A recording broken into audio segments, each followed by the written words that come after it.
कहानी की शुरुआत में हम 5 साल की हाइडी को देखते हैं, जो स्विट्जरलैंड में अपनी मौसी डीटी के साथ रहती है। हाइडी के माता पिता की मौत हो चुकी है, इसलिए बचपन से डीटी ही उसकी देखभाल करती आई है। लेकिन अब डीटी को जर्मनी के फ्रैंकफर्ट शहर में एक नई नौकरी मिल गई है, जहां वह हाइडी को अपने साथ नहीं रख सकती। इसलिए वह बच्ची को उसके दादाजी के पास छोड़ने का फैसला करती है, जो स्विट्जरलैंड के मेनफेल्ड गांव से काफी ऊपर पहाड़ों पर अकेले रहते हैं। एक दिन डेटे हाइडी का हाथ पकड़कर उसके दादाजी के घर की तरफ चल पड़ती है। रास्ता काफी लंबा और ऊंचा होता है। गांव से गुजरते समय कुछ औरतें उन्हें रोककर पूछती हैं कि वे इतनी छोटी बच्ची को लेकर पहाड़ पर कहां जा रही है। जब डीटी दादाजी के बारे में बताती है तो सभी हैरान हो जाती है। गांव वाले हाइडी के दादाजी को एल्प अंकल कहते हैं। वह कई सालों से लोगों से दूर पहाड़ पर अकेले रह रहे हैं। गांव में उनके बारे में कई डरावनी बातें फैली हुई हैं। लोगों का मानना है कि वह बहुत गुस्सैल है और उन्हें किसी से मिलना जुलना पसंद नहीं है। इसलिए औरतें डीटी को समझाती हैं कि छोटी बच्ची को ऐसे आदमी के पास छोड़ना ठीक नहीं होगा। लेकिन डीटी के पास कोई दूसरा रास्ता नहीं है। चढ़ाई हाइडी के लिए थकाने वाली जरूर होती है, लेकिन पहाड़ की खुली हवा उसे बहुत पसंद आती है। उसे गर्मी लगने लगती है, इसलिए वह रास्ते में अपने भारी कपड़े और जूते उतारती जाती है। कुछ ही देर में वह हल्के कपड़ों में घास पर दौड़ने लगती है। डीटे उसे जल्दी चलने के लिए कहती रहती है, जबकि हाइडी फूलों, जानवरों और चारों तरफ फैले पहाड़ों को देखकर खुश हो रही होती है। अब तक उसे ज्यादातर समय घर के अंदर रहना पड़ा था, इसलिए यहाँ की खुली और आजाद जिंदगी उसके लिए बिल्कुल नई होती है। काफी ऊपर पहुँचने के बाद दोनों को लकड़ी की एक छोटी झोपड़ी दिखाई देती है। यही हाइडी के दादाजी का घर है। दादाजी उन्हें देखते ही समझ जाते हैं कि डीटे किसी परेशानी के साथ आई है। डीटे सीधे बताती है कि उसे फ्रैंकफर्ट में नौकरी मिल गई है और अब वह हाइडी को नहीं संभाल सकती। वह उन्हें याद दिलाती है कि हाइडी उनकी अपनी पोती है और पिछले 5 साल से वह अकेले उसकी जिम्मेदारी उठा रही थी। दादाजी बच्ची को अपने पास रखने से साफ मना कर देते हैं और डीटे से उसे वापस ले जाने के लिए कहते हैं। लेकिन डीटे भी अब फैसला कर चुकी है। वह हाइडी को समझाती है कि उसे अपने दादाजी से डरने की जरूरत नहीं है। फिर वह उसे वहीं छोड़कर तेजी से पहाड़ से नीचे उतर जाती है। दादाजी डीटे को रुकने और बच्ची को साथ ले जाने के लिए आवाज देते हैं, मगर वह पीछे मुड़कर नहीं देखती। हाइडी कुछ देर तक झोपड़ी के बाहर खड़ी रहती है। उसे समझ नहीं आता कि उसकी मौसी उसे छोड़कर क्यों चली गई और दादाजी उसे अंदर क्यों नहीं बुला रहे। जब अंदर से कोई जवाब नहीं मिलता तो वह पास बने बकरियों के तबेले में चली जाती है। वहां सूखी घास पड़ी होती है। हाइडी उसी घास पर लेट जाती है और अपनी पहली रात अकेले वहीं गुजारती है। अगली सुबह दादाजी बाहर आते हैं तो हाइडी उन्हें फिर से नमस्ते करती है। वह बच्ची को बकरी का ताजा दूध देते हैं, लेकिन अभी भी उसे अपने पास रखने के लिए तैयार नहीं है। वह हाइडी को नीचे गांव के पादरी के पास ले जाते हैं और कहते हैं कि इसके लिए कोई दूसरा घर ढूंढा जाए। पादरी तुरंत कोई इंतजाम नहीं कर पाता। वह दादाजी से कहता है कि 3 दिन तक बच्ची को अपने पास रखे, इसके बाद वह किसी परिवार से बात करेगा। अगर कोई हाइडी को रखने के लिए तैयार नहीं हुआ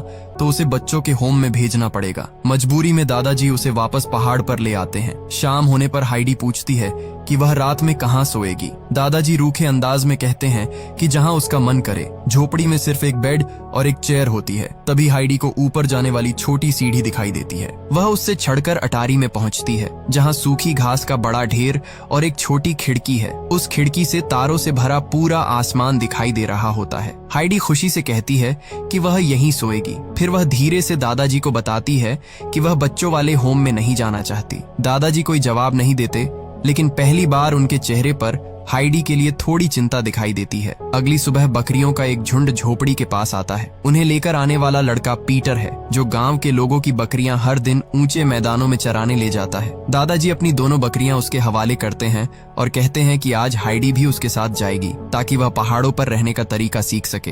हाइडी यह सुनकर खुश हो जाती है। दादाजी उसके लिए ब्रेड, चीज और सॉसेज बांध देते हैं और वह पीटर तथा बकरियों के पीछे चल पड़ती है। रास्ते में दोनों एक दूसरे के बारे में जानते हैं। हाइडी बताती है कि उसके माता पिता अब इस दुनिया में नहीं है। पीटर भी अपनी माँ और अंधी दादी के साथ रहता है, क्योंकि उसके पिता की भी मौत हो चुकी है। हाइडी को हर चीज के बारे में सवाल पूछने की आदत है। वह बकरियों के नाम जानती है, पीटर से आग जलाना सीखती है और खुले मैदानों में दौड़ती रहती है। पीटर शुरू में उसके लगातार सवालों से परेशान होता है। खाने के समय वह चुपके से हाइडी का कुछ चीज और सॉसेज भी खा जाता है और पूछने पर साफ मना कर देता है। थोड़ी देर बाद 2 बकरियां आपस में लड़ने लगती हैं। पीटर गुस्से में उन्हें छड़ी से मारता है। हाइडी तुरंत उसे रोकती है। पीटर बताता है कि लड़ने की वजह से बकरियां कम दूध देंगी, इसलिए उन्हें सजा देना जरूरी है। हाइडी उससे कहती है कि अगर वह आगे से किसी बकरी को नहीं मारेगा तो वह हर दिन अपने खाने का आधा हिस्सा उसे देगी। आधा खाना मिलने की बात सुनकर पीटर उसकी शर्त मान लेता है। शाम को वापस आते समय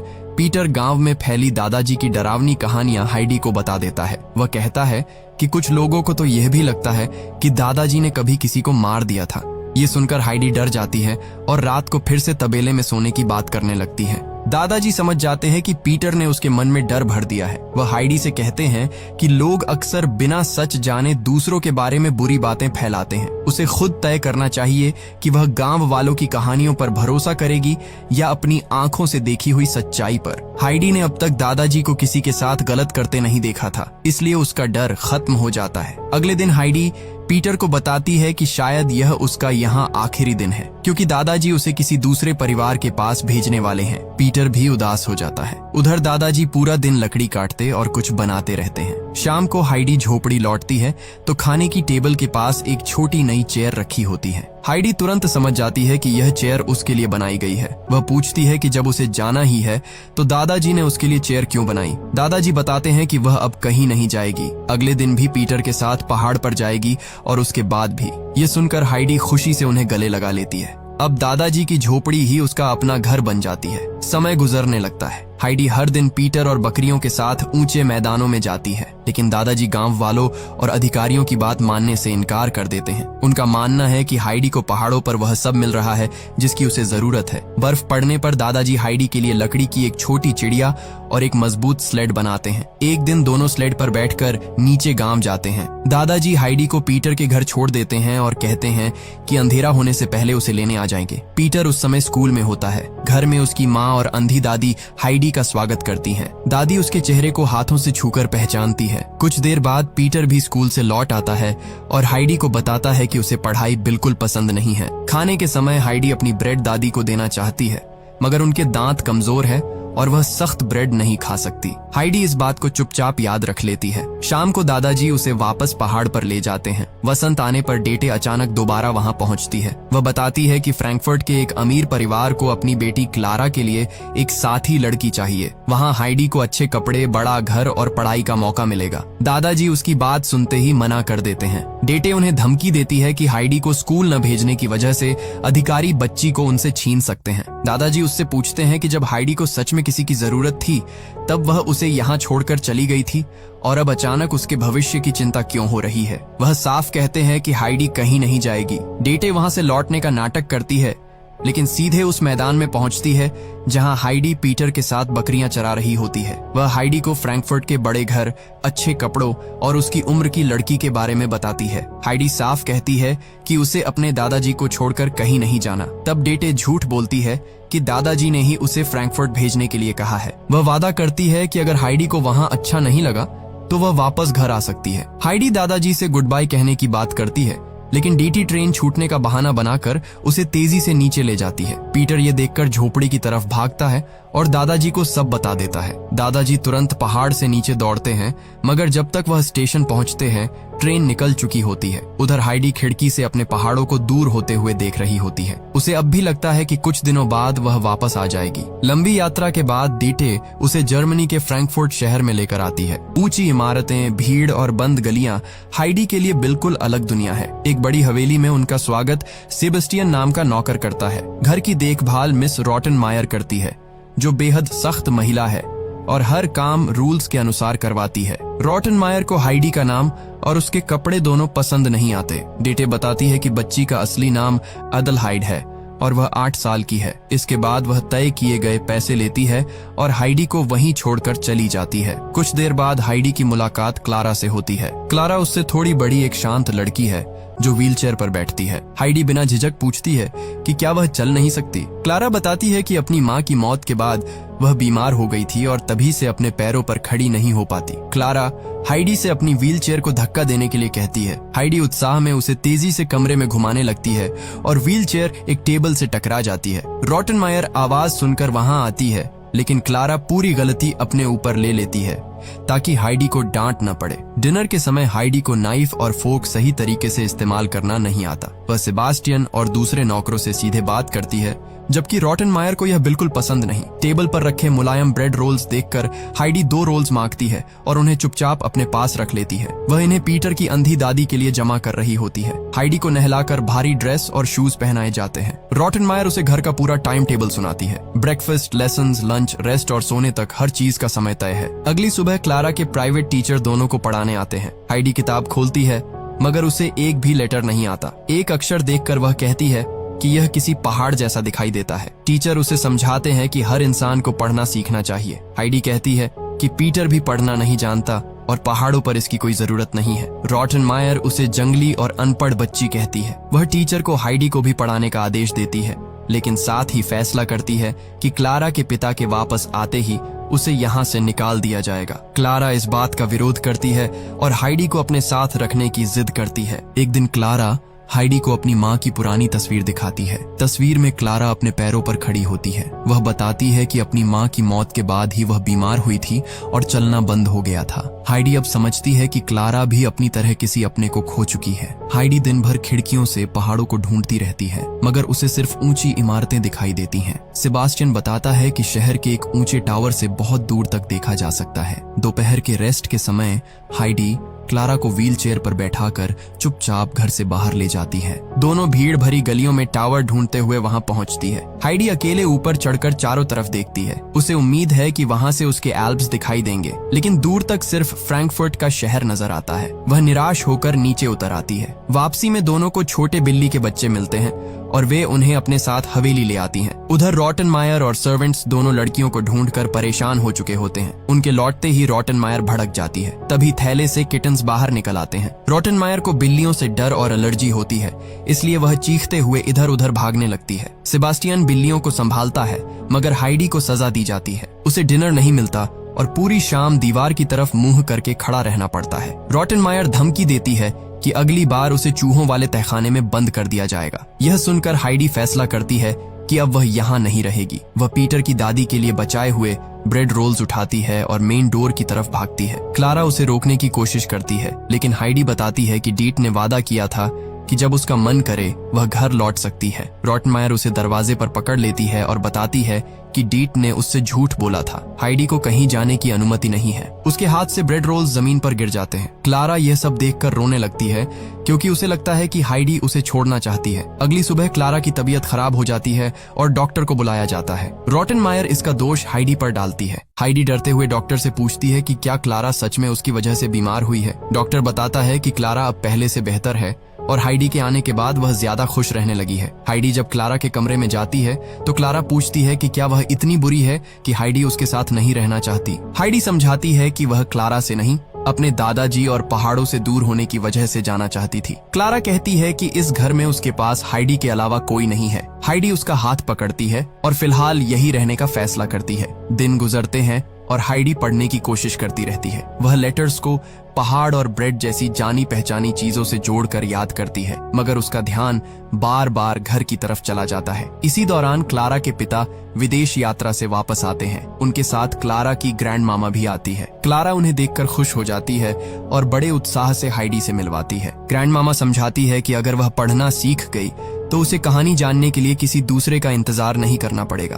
अब हाइडी सच में पढ़ना सीखना चाहती है। ग्रैंड मामा और टीचर उसकी मदद करते हैं। कुछ समय की प्रैक्टिस के बाद वह पहली बार पूरी पैसेज पढ़कर सुना देती है। क्लारा और सभी लोग उसकी तारीफ करते हैं। क्लारा के पिता को लगता है कि हाइडी अब हवेली में अच्छी तरह रहने लगी है, इसलिए वह कहते हैं कि वह हमेशा उनके साथ रह सकती है। क्लारा ये सुनकर खुश होती है, मगर हाइडी चुप हो जाती है। हमेशा फ्रैंकफर्ट में रहने का मतलब है कि वह अपने दादाजी के पास कभी वापस नहीं जाएगी। आधी रात को मेन डोर फिर खुलता है और सफेद कपड़ों में एक छोटी आकृति सीढ़ियों से उतरकर बाहर चली जाती है। पास जाकर देखने पर पता चलता है कि वह हाइडी है, जो गहरी नींद में चल रही होती है। डॉक्टर उसे अचानक जगाने से रोकता है और धीरे से अंदर लाता है। होश में आने पर हाइडी बताती है कि उसने दादाजी का सपना देखा था। डॉक्टर पूछता है कि उसे कहीं दर्द हो रहा है या नहीं। हाइडी अपने सीने की तरफ इशारा करती है। उसके कमरे में जमा किए हुए सॉफ्ट ब्रेड रोल्स भी मिलते हैं। हाइडी बताती है कि वे पीटर की अंधी दादी के लिए हैं, क्योंकि वह सख्त ब्रेड नहीं खा सकती। डॉक्टर अब पूरी बात समझ जाता है। हाइडी को गहरी होम सिकनेस है। वह अपने घर को इतना याद कर रही है